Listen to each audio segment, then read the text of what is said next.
15 मई 2026 भारत का supreme court देश के सबसे बड़े चीफ जस्टिस सूर्यकांत ने अपनी बेंच पर कुछ ऐसा कहा जो पूरे देश में आग की तरह फैल गया। Youngsters like cockroaches.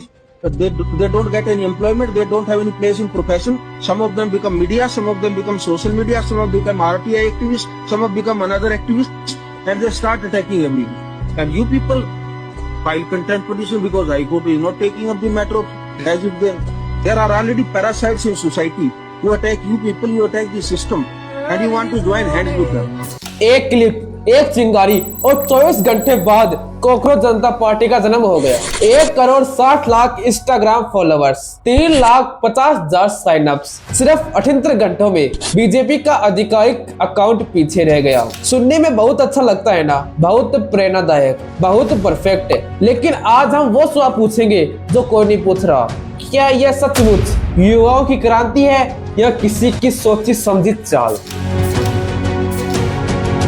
3 संभावनाएं हैं और तीनों को हम फैक्ट्स के साथ आपके सामने रखेंगे। संभावना नंबर 1, ये आम आदमी पार्टी का राजनीतिक हथियार है। अभिजीत दीपके बीजेपी के संस्थापक, बोस्टन यूनिवर्सिटी में पढ़ते हैं, पीआर स्ट्रेटेजिस्ट है। लेकिन उनके बारे में एक और बात है जो सीजेपी खुलकर नहीं बताता। 2020 से 2023 तक दीपिके आम आदमी पार्टी की सोशल मीडिया टीम में काम कर चुके हैं। 2020 के दिल्ली चुनावों में उन्होंने आप के लिए मीम कैंपेन चलाए थे। उसी चुनाव में आप ने 17 में से 62 सीटें जीती थी और दीपिका ने खुद कहा था, बोस्टन जा रहा हूँ लेकिन आपके प्रति मेरी प्रतिबद्धता कभी कम नहीं होगी। ये उनके शब्द थे। अब सीजीपी का घोषणा पत्र देखिए। अंबानी अडानी के मीडिया लाइसेंस रद्द करो, एजुकेशन मिनिस्टर को हटाओ।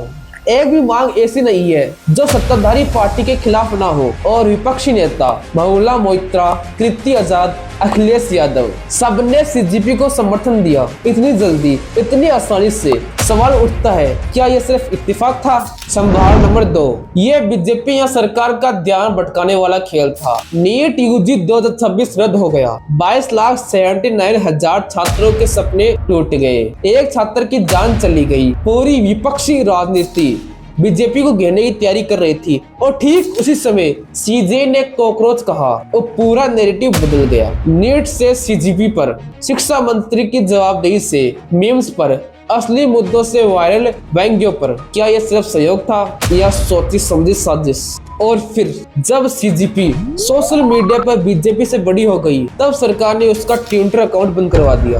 अगर ये बीजेपी की अपनी चाल थी तो अपना ही खेल बंद क्यों करवाया गया? ये संभावना पूरी तरह साबित नहीं होती लेकिन सवाल पूछना जरूरी है। संभावना नंबर 3, यह सचमुच युवाओं का विस्फोट था, कोई चाल नहीं। 40% युवा ग्रेजुएट अनएम्प्लॉयमेंट है। 22 लाख छात्रों की परीक्षा रद्द हो गई।